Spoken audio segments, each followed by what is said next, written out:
Hi students, मैं Lalit Kumar Lalit academy में आप सभी का स्वागत करता हूं। आज का हमारा टॉपिक है फ्रक्टोज। फ्रक्टोज में कुछ अपक्रियाएं बची हुई हैं, उन्हें देख लेते हैं। जैसे आज का हमारा टॉपिक फ्रक्टोज का अपचायक गुण, तो हम पहले पढ़ेंगे फ्रक्टोज के अपचायक गुण के बारे में। अपचायक गुण, जैसे फ्रक्टोज में आप जानते हैं, और इसी प्रकार से ग्लूकोज का भी अपचायक गुण था। जैसे अपचायक हमने देखा था, ग्लूकोज में दो अपक्रियाएं में रखी गई थी, एक टॉलन अपकर्मक रखा गया था और एक आपका जो था फेलिंग विलैन था। उसी में से आपको भी फ्रक्टोज का जो है टॉलन अपकर्मक के साथ और फेलिंग विलैन के साथ अपक्रिया करानी है। तो आज हम पढ़ते हैं जो है अब फ्रक्टोज का अपचायक गुण। चलिए हम देखते हैं फ्रक्टोज के अपचायक गुण में। तो सबसे पहले आप देखेंगे कि जो फ्रक्टोज होता है, फ्रक्टोज में कीटोनिक समूह पाया जाता है। और आपको पता है जो कीटोन होता है वह जो है फेलिंग विलैन और टॉलन अपकर्मक से क्रिया नहीं करता। लेकिन आपका फ्रक्टोज में कीटोन समूह होते हुए भी यह टॉलन अपकर्मक तथा फेलिंग विलैन से क्रिया करता है, क्योंकि फ्रक्टोज का जो है फ्रक्टोज होता है, फ्रक्टोज का NaOH या किसी क्षार की उपस्थिति में इसका पुनर्विन्यासित हो जाता है। फ्रक्टोज जो है पुनर्विन्यासित हो जाता है ग्लूकोज में, जिसके कारण से ये क्या देता है आपको, टॉलन और फेलिंग विलैन की अपक्रिया देता है। चलिए हम देखते हैं। आज पहला हमारा है कि फ्रक्टोज जो होता है, देखेंगे हम जो फ्रक्टोज होता है, फ्रक्टोज टॉलन अभिकर्मक को रजत दर्पण में अपचयित कर देता है। रजत दर्पण में अपचयित कर देता है। रजत दर्पण में अपचयित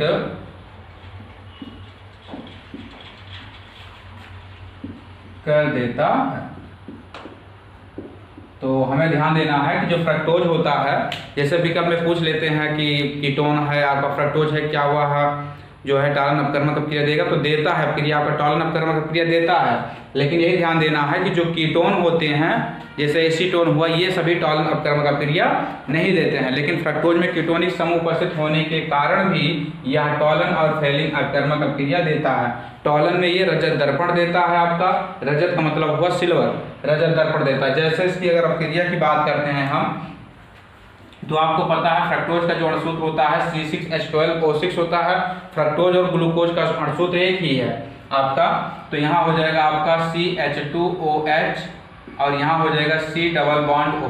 इसी को हम कीटोन बोलते हैं, कीटोन समूह। और यहाँ लिखेंगे CHOH और यहाँ हो जाएगा CH2OH का होल ट्वाइस और नीचे हो जाएगा हमारा CH2OH। जब इसका हम क्या करते हैं,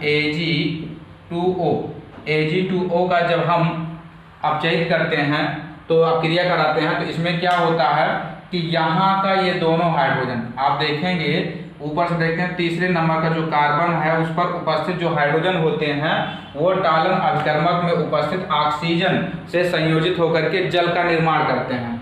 सबसे पहले ध्यान देना है कि यहीं से, और देखिए ये भी कीटोन है और ये भी कीटोन में क्या होता है, परिवर्तित हो जाता है।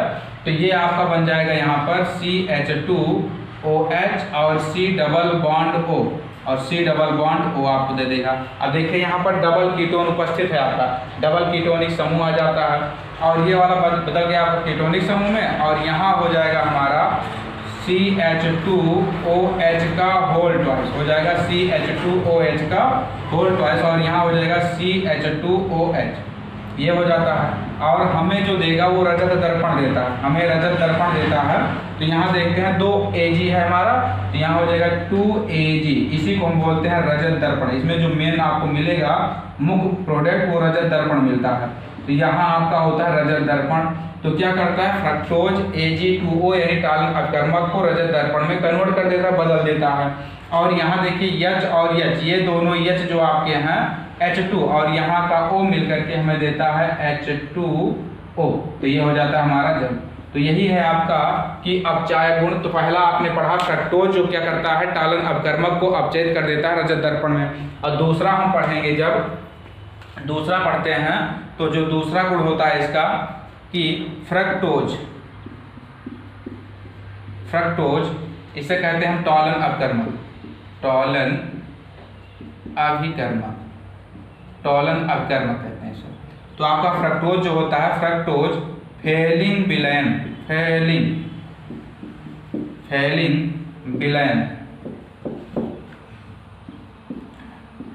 विलयन को क्यूप्रस ऑक्साइड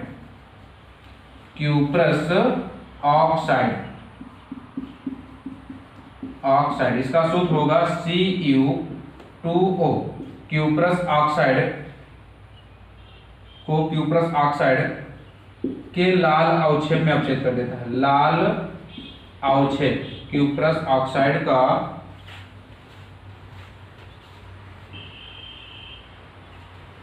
क्यूप्रस ऑक्साइड के लाल अवक्षेप में अपचेत कर देता है।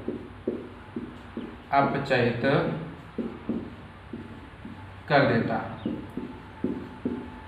कर देता है जो आपका है। तो यहाँ पर ये हो जाता है। तो अगर देखें रिएक्शन, अब क्रिया देखते हैं, दोनों के क्रिया सेम कंडीशन है। जहाँ पर टॉलन अपकर्मक है वहीं पर हो जाएगा आपका CuO। हम कहते हैं CuO को हम बोलते हैं क्यूप्रिक ऑक्साइड बोलते हैं हम इसे, क्यूप्रिक ऑक्साइड कहा जाता है। तो ये आपका होता है क्यूप्रिक ऑक्साइड। ये वाली अब क्रिया जो है नोट कीजिए, उसके बाद इसी पर हम बता देते हैं ये वाली क्रिया आपकी।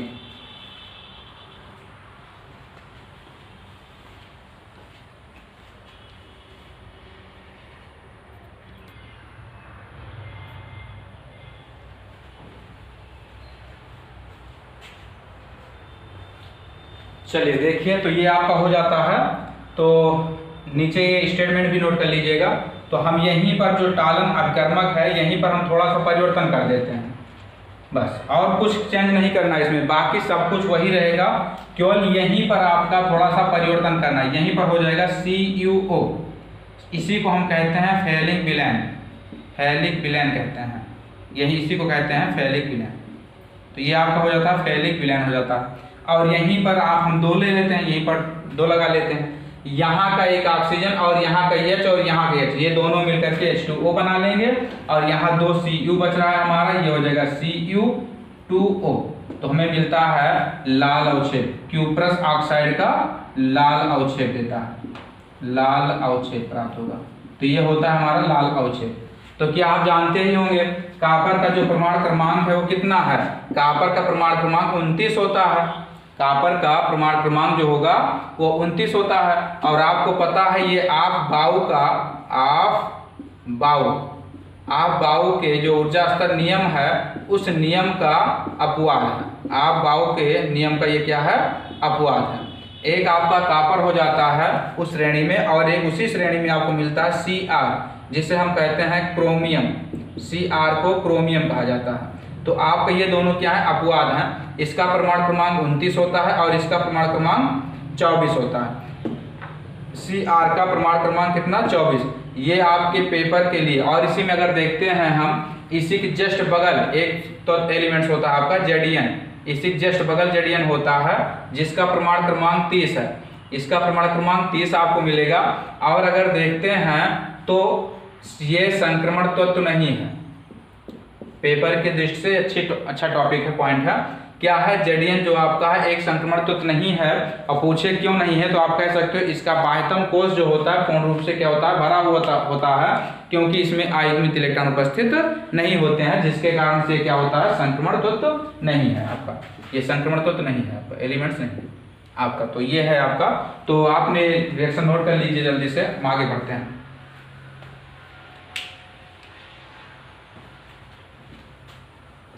ये क्लियर हुआ आप लोगों को? अगर क्लियर है तो यस करिए आप लोग। आगे बढ़ते हैं हम। चलिए देखते हैं आगे। तो ये क्रिया आपकी हो जाती है। तो इसमें और टॉलन में और फेलिन में दोनों में थोड़ा सा अंतर है। जहां आपका टॉलन होगा Ag2O, वहीं पर क्या होगा? CeO हो जाएगा। टॉलन में आपको रजत दर्पण देंगे और फेलिन में आपको जो मिलेगा वो आपको मिलता है कि Cu2O का लाल अवक्षेप मिलता है। Cu2O का लाल अवक्षेप मिलता है आपको। तो चलिए हम देखते हैं आगे। अब पढ़ते हैं हम फ्रक्टोज का किण्वन।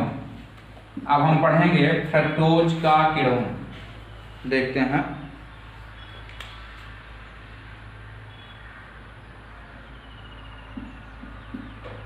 फ्रक्टोज का किण्वन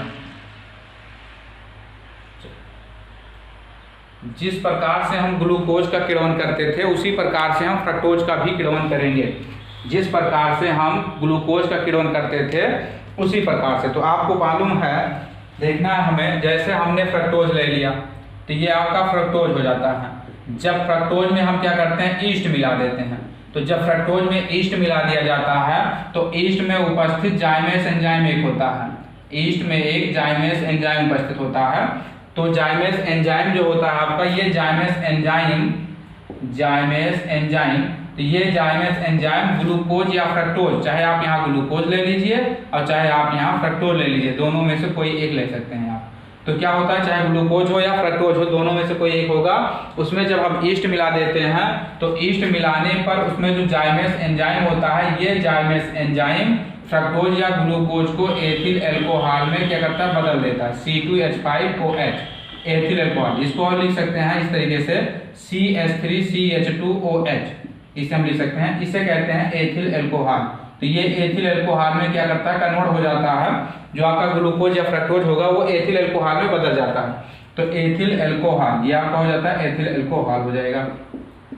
अब एथिल एल्कोहल का अगर आईपीएसी नाम पूछें, आईपीएसी नाम अगर पूछा जाए तो इसको हम कहते हैं एथेनॉल, इसे एथेनॉल। और सामान्य भाषा में अगर बात की जाए तो इसे हम एल्कोहल कहते हैं।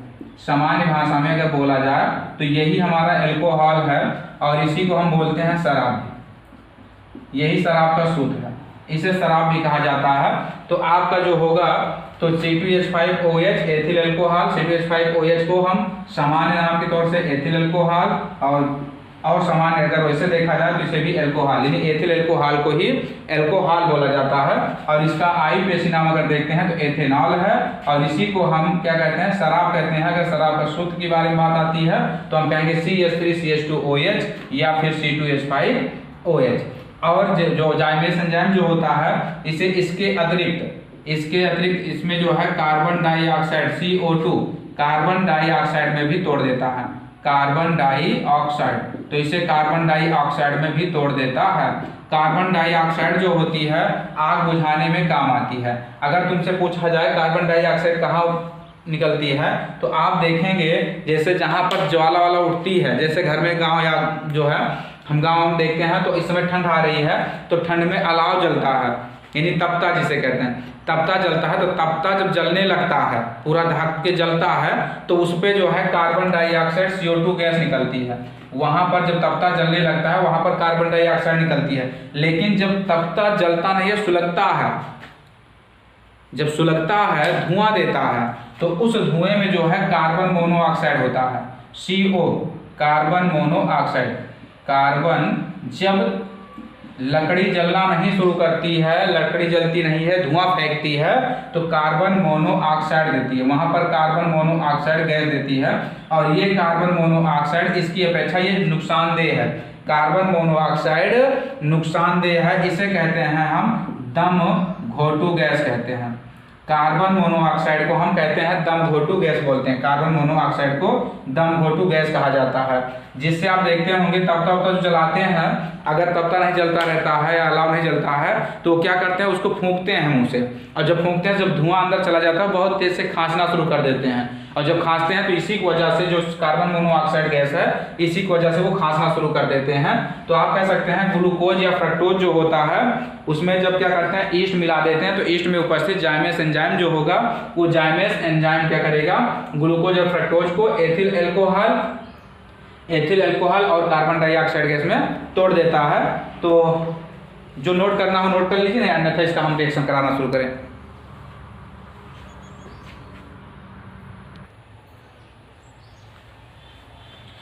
चलिए नोट हो गया होगा, आगे बढ़ते हैं हम। अब क्रिया करा दें, थोड़ा स्टेटमेंट लिख देते हैं।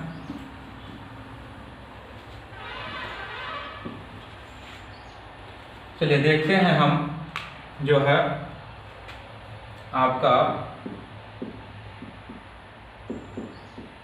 फ्रक्टोज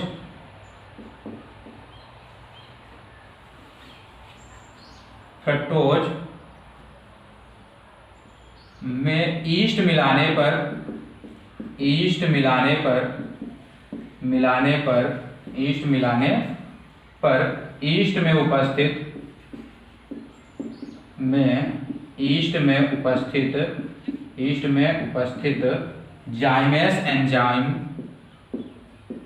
में उपस्थित जाइमेस एंजाइम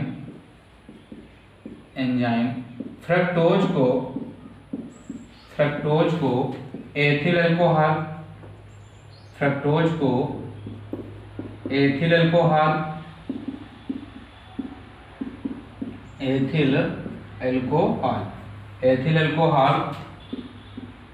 तथा CO2 कार्बन डाइऑक्साइड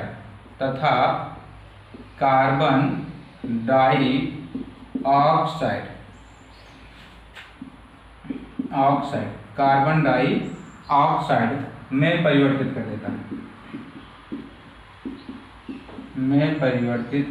है।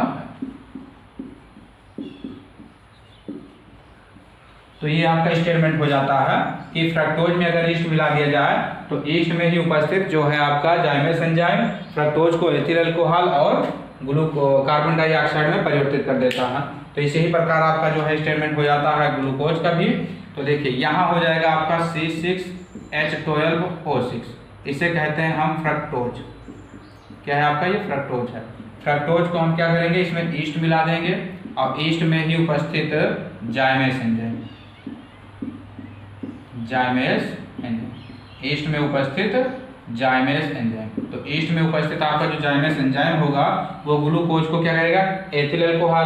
तो एथिल अल्कोहल मतलब C2H5OH और CO2 में तोड़ देता है। यहाँ लगा देते हैं 2 और यहाँ भी लगा देते हैं 2, आपका हो जाएगा ये एथिल अल्कोहल। इसे कहते हैं एथिल अल्कोहल,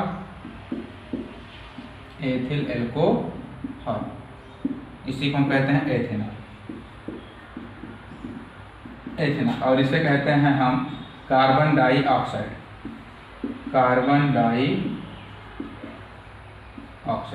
तो ये आपका हो जाएगा कार्बन डाइऑक्साइड हो जाता है आपका। तो अब यहाँ ये फ्रक्टोज हो जाएगा। अब देखिए ईस्ट का जो दूसरा नाम है, ईस्ट को ही हम खमीर कहते हैं। ईस्ट चाहे आपका हरा हो यानी जीवित हो या मृत अवस्था में हो, दोनों ही अवस्थाओं में इसमें क्या होता है, उत्प्रेरक का गुण पाया जाता है। दोनों ही अवस्थाओं में इसमें क्या है, आपके एंजाइम पाए जाते हैं और दोनों ही अवस्था में इसकी क्रियाशीलता एक समान होती है। क्रियाशीलता जो होती है इसकी एक समान होती है, चाहे वो आपके जीवित हो या फिर जो आपका हो मृत अवस्था में हो। तो आपका दोनों ही अवस्थाओं में क्या होगा, आपका ये आपका जो है क्रियाशील पाया जाएगा। नोट करिए अब क्रिया को।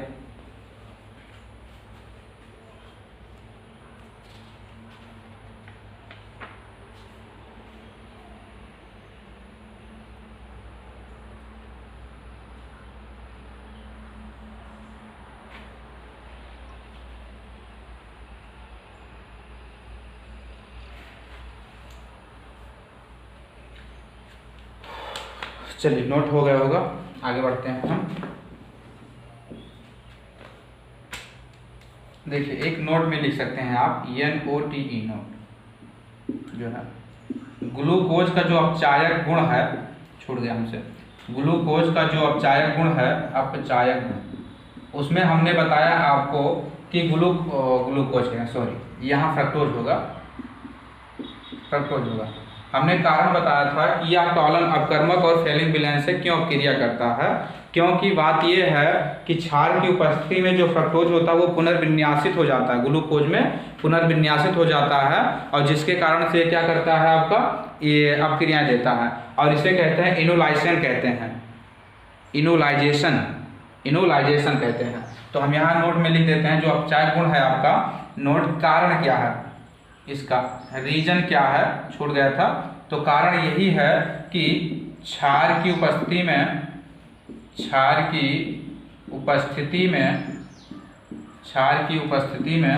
फ्रक्टोज का ग्लूकोज में फ्रक्टोज का ग्लूकोज में फ्रक्टोज का ग्लूकोज में पुनर्विन्यासित हो जाता है। फ्रक्टोज ग्लूकोज में पुनर्विन्यासित हो जाता है। पुनर्विन्यासित हो जाता जिसे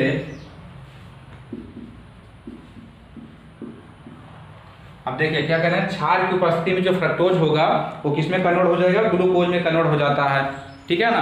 आपका क्या अगर कोई क्षार दे दिया, जैसे हमने बात किया था NaOH हो गया, CaOH का होल ट्वाइस हो गया, ये सभी जैसे हमने कहा NaOH हो जाए आपका, CaOH का होल ट्वाइस हो जाए, BaOH का होल ट्वाइस, ये सभी क्षार ही हैं आपके, KOH हो जाए, ये सभी क्षार हैं। इन सभी क्षारों की उपस्थिति में अगर हम क्रिया देखते हैं तो फ्रक्टोज जो होता है वो ग्लूकोज में पुनर्विन्यासित यानी कि कन्वर्ट हो जाता है, बदल जाता है, अपने आप बदल जाता है, तो पुनर्विन्यासित हो जाएगा। और जिससे हम क्या कहते हैं, इनोलाइजेशन कहते हैं, इनोलाइजेशन कहते हैं, जिसे इनोलाइजेशन कहते हैं, इसी को हम कहते हैं। यानी इस प्रक्रिया को इनोलाइजेशन कहते ही हैं। ठीक है ना। तो ये आपका जो है कंडीशन है ये, तो ये टॉपिक छूट गया था आपका, जो है याद आ गया, आपको बता दिए। अब इसके बाद हम पढ़ेंगे फ्रक्टोज का उपयोग। तो फ्रक्टोज का उपयोग आप जानते हैं कि फ्रक्टोज जो होता है, फ्रक्टोज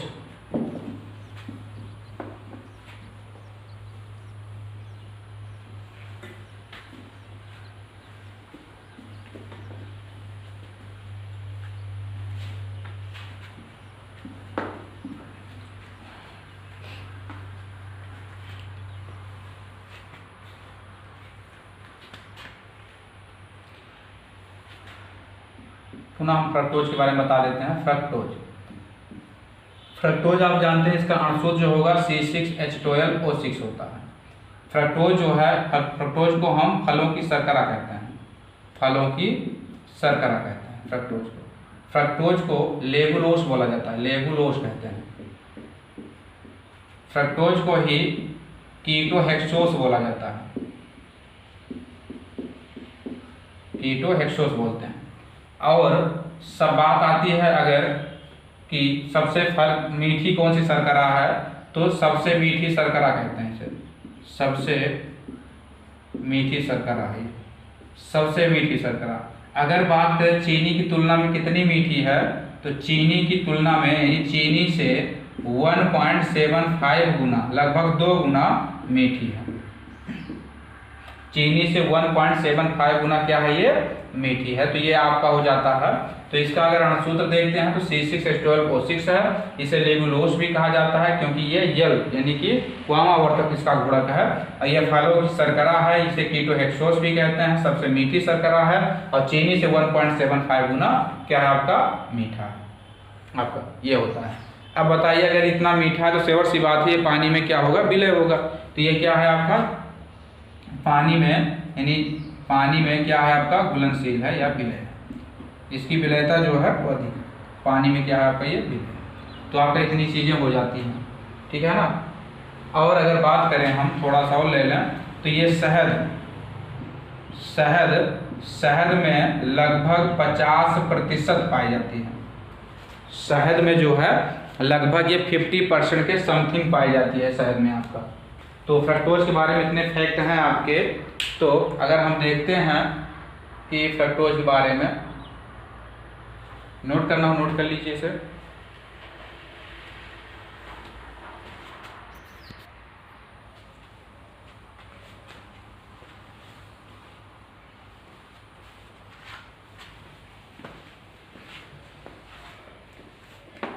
चलिए नोट हो गया होगा।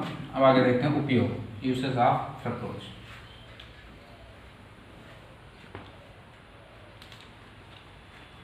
फ्रक्टोज का उपयोग,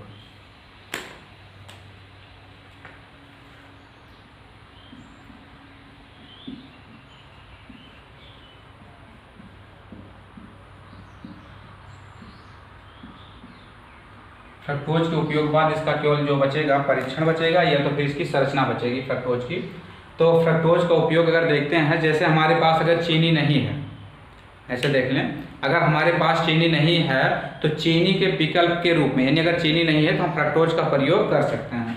अगर हमारे पास चीनी नहीं है तो हम फ्रक्टोज का प्रयोग कर सकते हैं। तो हम यहाँ लिख सकते हैं पहला पॉइंट हम चीनी के विकल्प के रूप में, चीनी के विकल्प के रूप में पहला हो जाता है। और देखते हैं मीठी गोलियों के निर्माण में। मीठी गोलियों का मतलब जैसे टॉफी वॉफी होता है ना, तो उसमें हम क्या करते हैं, फ्रक्टोज का प्रयोग करते हैं मीठी गोलियों के निर्माण मीठी गोलियों के निर्माण में। और आगे बढ़ते हैं, मीठी गोलियों के निर्माण में हो जाता है। और जैसे आप कह सकते हैं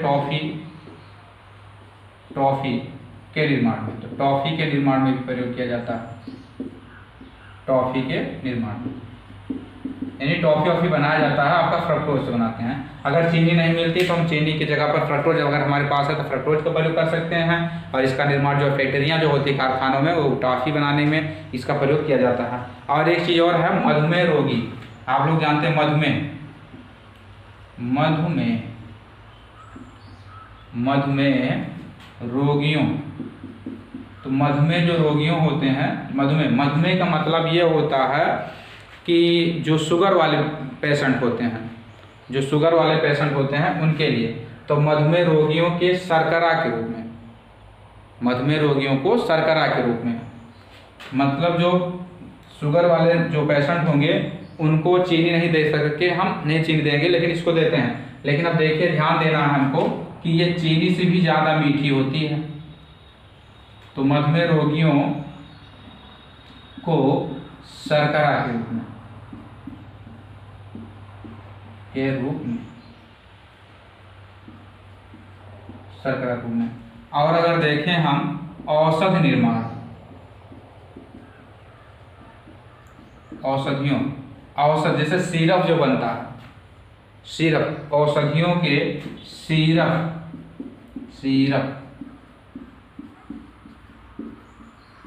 सिरप के निर्माण में, जो सिरप आता है उसके निर्माण में भी फ्रक्टोज का प्रयोग किया जाता है। तो कहने का मतलब है ये आपका हो जाता है फ्रक्टोज का उपयोग। तो फ्रक्टोज का उपयोग हम चीनी के विकल्प के रूप में कर सकते हैं, टाफियाँ बना सकते हैं, जो विभिन्न प्रकार की टाफियाँ आती हैं, ये सब के रूप में प्रयोग कर सकते हैं। अगर चीनी नहीं मिलती है तो हम जो है मधुमेह रोगियों को जो है शर्करा के रूप में दे सकते हैं, अन्यथा हम औषध के रूप में सिरप का निर्माण कर सकते हैं। तो आज जो हमने पढ़ा इतने टॉपिक उपयोग तक, इसके बाद हम आपको मिलेंगे फ्रक्टोज का परीक्षण लेकर के, या फिर आपको फ्रक्टोज की संरचना लेकर के। अब फ्रक्टोज और ग्लूकोज दोनों की संरचना भी बताना बाकी है। इसके बाद हम आपको मिलेंगे फ्रक्टोज और ग्लूकोज दोनों की संरचना लेकर के, क्योंकि ज़रूरी है, फ्रक्टोज में लगभग पेपर में आता है कि फ्रक्टोज और ग्लूकोज की संरचना में अंतर क्या है। तो आपको पहली बात तो ये ध्यान देना है कि फ्रक्टोज में जो होता है कीटोनिक समूह पाया जाता है, और ग्लूकोज में जो होता है वो क्या पाया जाएगा, आपको एल्डिहाइड समूह पाया जाता है। कुछ चीज़ें और देख लीजिए यहीं पर, आपको ध्यान देना है। जैसे फ्रक्टोज में हमने बताया है कि फ्रक्टोज में जो होता है दो प्राथमिक OH समूह पाए जाते हैं और 3 द्वितीयक OH समूह पाए जाते हैं। और इसमें क्या होता है, एक कीटोनिक समूह पाया जाता है, कीटोनिक समूह, जिसे हम निरूपित करते हैं C बॉन्ड इग्निशन। ठीक, तो आप यहाँ कह सकते हैं 2 प्राथमिक और 3 द्वितीयक, और दोनों मिलाकर कितने हो जाते हैं, 5। तो आप कह सकते हैं 5 OH समूह, यानी फ्रक्टोज में 5 OH समूह पाया जाता है, जो कि अपक्रिया आपको बताई गई है।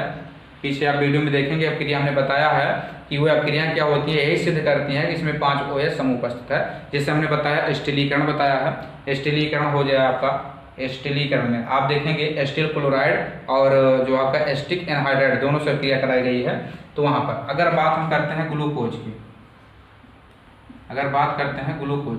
तो ग्लूकोज में जो होता है एक प्राथमिक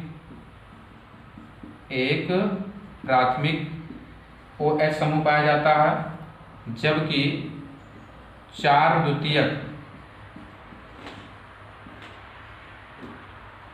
द्वितीयक OH समूह पाया जाता है।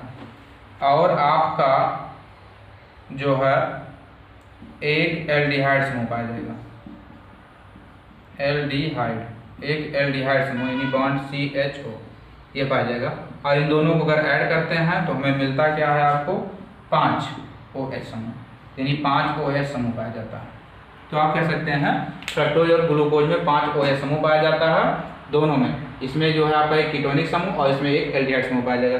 लगभग दोनों की अपक्रियाएं जो होती हैं एक ही होती हैं और निर्माण विधि भी लगभग समथिंग एक ही होता है। बस इतना है कि ग्लूकोज का जो निर्माण होता है वो सेलुलोज के द्वारा किया जा सकता है, सेलुलोज के द्वारा, और हम गन्ने की शर्करा से भी निर्माण कर सकते हैं। गन्ने की शर्करा से भी हम निर्माण कर सकते हैं, यानी सुक्रोज से भी।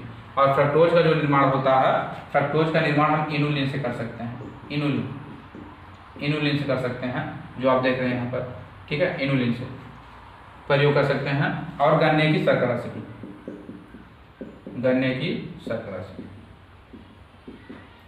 शर्करा से। और यहाँ पर जो आपका है ग्लूकोज का निर्माण स्टार्च से भी किया जाता है, स्टार्च, क्योंकि स्टार्च में जो है आपका ग्लूकोज ही पाया जाता है। तो ग्लूकोज का निर्माण हम स्टार्च से भी कर सकते हैं अगर देखते हैं। और आपका ये कंडीशन है जो है 5 OH पाया जाता है, एक आपका CHO समूह पाया जाता है। तो आपको ध्यान देना है कि यह जरूर से जरूर तैयार कर लीजिए कि 5 OH समूह उपस्थित है, एक कीटोनिक समूह उपस्थित है, ग्लूकोज में प्रूव करना है 5 OH समूह उपस्थित है और एक एल्डिहाइड समूह उपस्थित है। तो आज के लिए इतना ही। आज के बाद फिर हम अगले वीडियो में आपको मिलेंगे परीक्षण लेकर के। तो हमारे चैनल को आप लोग ज़्यादा से ज़्यादा जो है शेयर करने का प्रयास कीजिए, जिससे हमें सब्सक्राइबर मिले और अधिक से अधिक वीडियो को बच्चे भी देख सकें। तो आप लोगों को वाचिंग के लिए बहुत बहुत धन्यवाद।